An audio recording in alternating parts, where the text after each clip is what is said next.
So, the end is near. Super Saturday is almost upon us. At the time of recording this video, it's Friday morning, so tomorrow is the day.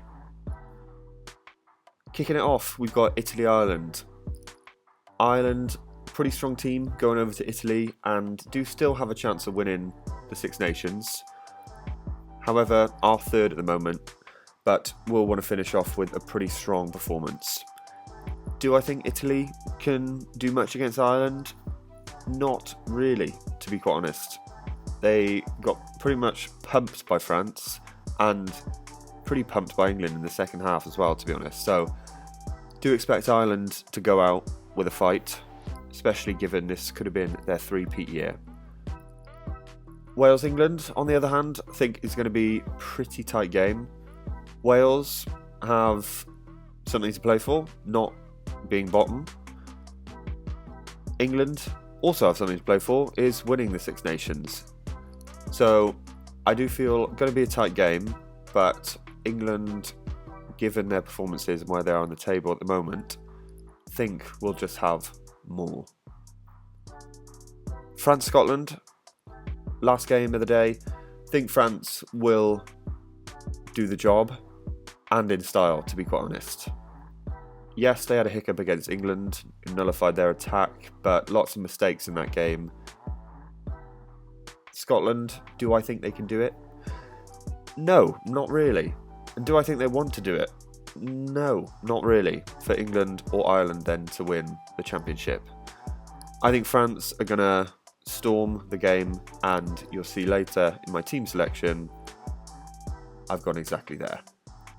Before we hop in to the teams for this week, I thought I'd just quickly have a rundown of my team from last week. Pretty decent score. I scored 556 overall. Kinghorn absolutely smashed it. Scored 71 points for me. First time in this tournament that my captain has actually paid off. Outside of that, just overall decent scores. Like 30s across the board. Freeman, Smith, Earl, Morgan, Doris, Hugh Jones almost as well. But I guess reason for moving up so much is, well, combination of Kinghorn, but then also Marcus Smith, who scored 108 points as my super sub. So captaincy and super subs are super important going in to the final round. So a quick look at the teams then. Italy, Ireland first. Italy have a pretty strong team, to be fair. I don't think they can get much stronger than this. Ross Vincent performed very well and now is on the bench. So again, looking to maybe not get slaughtered in the second half. But Ireland, I don't think you can see past this team. James Lowe is back, Caelan Doris back as well, fit. They've also added Jack Conan in at 6, which I think is pretty decent, an extra ball carrier. They're looking to have lots more of possession. Moving into Wales, again, a pretty, I'd say, strong team for what they can put out. They are lacking, I guess, a winger. Josh Adams injured, who was looking to come back into the team, which is a pretty big blow. England have changed it up a bit, to be fair. Looking at their back line, doesn't look like it's played much together. Freeman is at 13, whereas he's performed so well on the wing. But you've just got to back it. Very strong forward pack and bench, to be fair. So that's, I think, where they're looking to win the game. France, as always, super good. Massive split on the bench as well. They've gone for the 7-1 split. So again, looking to turn the screw as it was. And also, basically no backs on the bench. Only Lagarek, who is obviously a 9, is on the bench. Interesting. Scotland, again, pretty decent. Tui Pelotu, obviously not in the Six Nations. Big blow for them. But Tom Jordan performed very well last time out. And again, just overall, I think that's probably, bar Tui Pelotu, best team that they can put out. But before we get into the video, I say into the video, we are into the video. Before we get into my team selection, please subscribe to the channel. Like I said, we're almost at 4K. So if we can get there, that'll be superb before the end. I think we've literally got like 40 people to go. So if you are one of those 40 people who at the moment haven't subscribed, just please do so. Helps the channel, replies to comments, also like if you enjoy as well. So here we go then. Kicking off my final team of 2025 Six Nations, and first off we've gone for Will Stewart. Pretty decent pick, you could say so. I mean, props tend not to score very well, but if you look at his trajectory of points, he has just kept going up. So last time scored 17 points, did help beat in the defender and going on a very short run last weekend, but most of his points are probably going to come from tackles, but then also attacking scrum wins. Don't know if he's going to beat loads of defenders, but yeah, he's a solid pick in a very good pack for England, so hence why I picked him. Dan Sheehan, on the other hand, can and hopefully will score plenty more points than Will Stewart. He has scored 2 tries so far, did score a try last time out, and well, we know what Dan Sheehan can do. He's a pretty robust hooker who, unlike my previous pick, Dave Cherry, just gets around the park a little more and can have an impact and beat defenders. So again, similar attacking scrum wins is similar to what Stewart has. So Ireland pack likes to dominate. I think Dan Sheehan, again, like someone said in the comments, is a pretty big game player, so don't think you can miss out. In the second row, we've gone pretty big, as in big men, but also big in terms of budget. Kicking off with Dav Jenkins. So we all know, ex-Welsh captain, very young player, very good as well. You're going to get most of his points from tackles. He's made 63 tackles so far in this tournament in 4 games, which, well, 3 games actually, because he missed round 2, which is pretty phenomenal, to be honest. I think last time out he made like 27 tackles or something, which was just ridiculous. Do expect England to have the majority of the ball, but maybe not as much as a France or Ireland did. But he also is pretty good for metres carried, 110 metres carried. So Dav Jenkins, definitely in my team. Similar to that is Tyg Byrne, who is also quite a big game player. Hasn't scored the heights of what we're used to, and for me, I have picked him when he scored pretty much the lowest, i.e. last week with 13 points.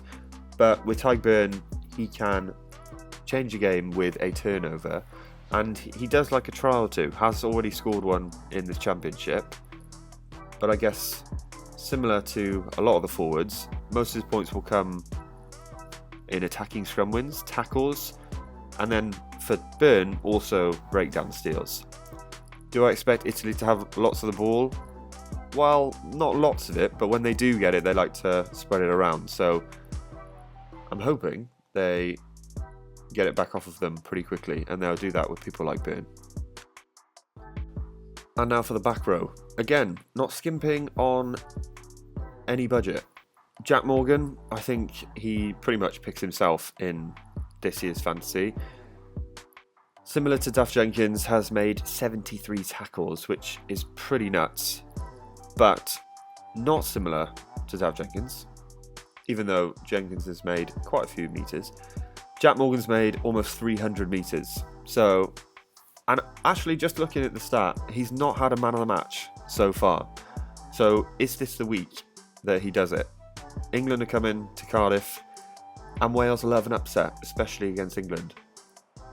Man of the match? Hopefully not, but maybe for my fantasy team. But yeah, he's going to get through a lot of work. England, I expect to have lots of the ball, forward pack, hopefully draining that Welsh pack. But Morgan is a pretty safe bet, just for point scoring, to be quite honest. Caelan Doris is similar to that. He has also made a heck load of metres, and obviously missed a game. With Doris, you do expect him to to get lots of work done. Again, 3 breakdown steals in 3 games is pretty decent. And he, I guess, leads that Ireland carrying attack, right? So maybe not like a robust ball carrier like Dan Sheehan, but his feet before contact are pretty decent, which allows him to beat some good defenders and make meters. Second to that, or thirdly to that, is Ben Earl. Again, has made over 300 metres, which is crazy. And also 3 breakdown steals, so similar to Doris. I think with Earl, his attacking capabilities are much higher than the 2 that I've read. Doesn't get through, I guess, as much work because it's spread across that insane back row that England have. Like the 2 Currys will be doing predominantly most of the tackling and breakdown steals, which allows Earl to maybe have some more of the carrying and, well, get forward that England need. In the halfbacks, and again, not skimping on budget, with Gibson Park. With No Dupont, I think he's probably the obvious choice at 9. Has won 2 man of the matches out of his 4 games so far. When he doesn't win man of the match, doesn't score great, but obviously can be the big game player for Ireland, which is probably what I think they need against Italy, is a very slick attack game. Obviously Jack Crowley coming in with Prendergast to drop into the bench. So I think Gibson Park, just given his stature and given he'll probably start for the Lions, I've just backed him. Finn Smith has been in my team, I think, for 3 weeks running now. He is a very good cheap option, 12 stars, and is also capable of winning the man of the match. He's also back on kicks now. I do expect, even though with Marcus Smith back in the starting team at 15, do expect Finn Smith to keep kicking. He hasn't really missed. Pretty much like Ramos, his goal kicking is pretty phenomenal, to be fair. And kicking out of hand, which helps England get up the pitch and win key meters. So I think Finn Smith is a very good pick and hasn't given me any reason to drop him. In the centres, I have, again, gone pretty big on budget. Kicking off with Menoncello. Menoncello's a very frustrating one for me, so I've only picked him once in this tournament, and that was when he scored 8 points. Every time I haven't picked him, he's scored over 38 points every time. So that's a little frustrating. Do I expect him to score 38 points again against Ireland? Well, he's going to have to make a lot of tackles, and breakdown steals will also come into play for him. He's got 3 so far in 4 games, so that's also pretty good for a centre, which is pretty on par with my back row. Meters carried is well over 200. Menoncello for Italy is a very important player, so I've picked him because he will just, again, get through loads of work, and his points have been very good, apart from that Wales game, which we all saw it was a pretty dire kicking fest because it was raining so much. But then, very frustratingly, I've picked Gael Fickou. Not a frustrating pick for me, but frustrating he hasn't got a photo, which maybe my OCD is just a little jarring there. But Gael Fickou back in at 13 for the French, I think will slot in like a glove back into that back line. Barassi has been good and obviously links up well with the Toulouse, other Toulouse players, but Gael Fickou is a different class. And there wasn't many centres really that were on my radar. Obviously Ollie Lawrence is very strong but injured. Aki is on the bench and usually gets taken off nowadays.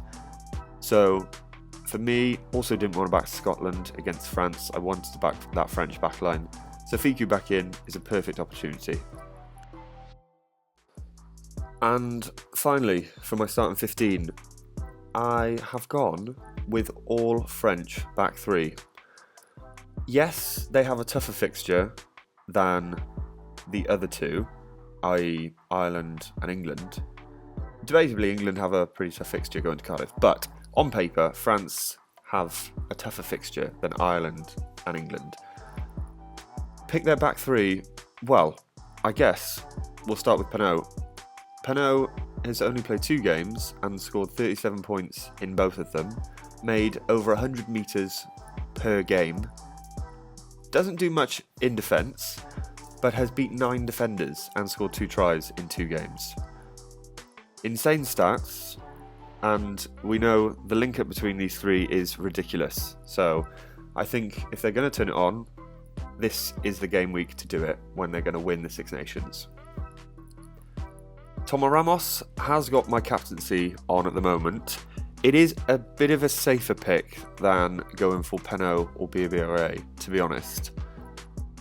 I say safer pick, but that's generally because he scored high 30s pretty much every game. So he, again, will probably score around 30, 38 points, right? Meaning it's going to be doubled to about 80. So if my captain gets near 100, I'd be definitely happy with that, because in previous rounds, my captain has just gotten like 15 points, which means 30 points in the end. So I'd definitely take like near 100 points for Ramos.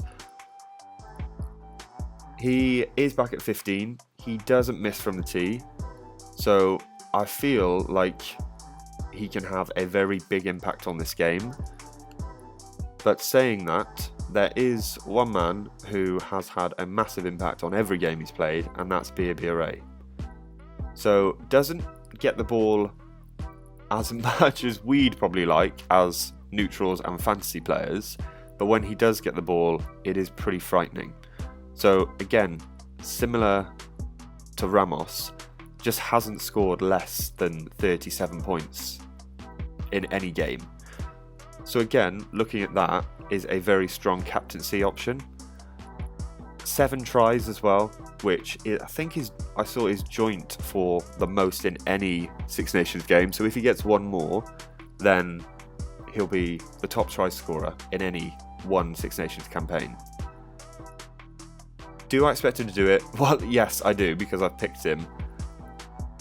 As I'm speaking, kind of talking myself into going for Biabira, but I feel like Biabira is going to be very highly captained this game week, which is why I've got Ramos at the moment, because I know that Ramos is just going to score good points from kicking, etc., and being a fullback. Biabira is also pretty nailed to, let's say, score. But yeah, there's something in my head which is swaying against, but I'm not quite set. He is a very good and probably the obvious captain pick this game week. So the captaincy dilemma will remain with me for the whole of Friday, but Super Sub again is a very important pick, and I've picked Tom Willis. So every game he started has scored over 30 points, which again is actually very good. Has scored a try, scored last time out against Italy, but just does get through a lot of work. So that England bench is very strong, and I guess they do have 3 back rows on the bench. So do I reckon they'll change every back row? Well, I think Benno may stay on, but Tom Willis will be utilised as a very impactful ball carrier when he does come on. When that is going to be, I'm not sure. Maybe around 60 minutes. So I'm kind of picking a safer pick here, but I do expect England, much like last weekend, to kind of not run away with it, but put their grip on the game in that last 20 minutes. And I think Willis can do that with his carrying and just general work over the ball as well. So again, it feels like a safer pick. Marchand is also probably a decent pick for France, but really wanted their backline in my team. Tom Willis, I think, will be solid. Just hope he gets on sooner rather than later.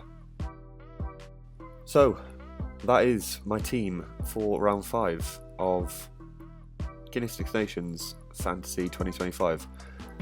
I'm slightly nervous, to be honest, because my captaincy hasn't worked out for me for the first 3 weekends, and also Super Sub has been lackluster.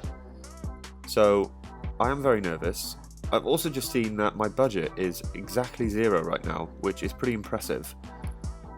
I've gone for quite a high budgeted team, which I think last weekend helped. A lot of my players went up in price.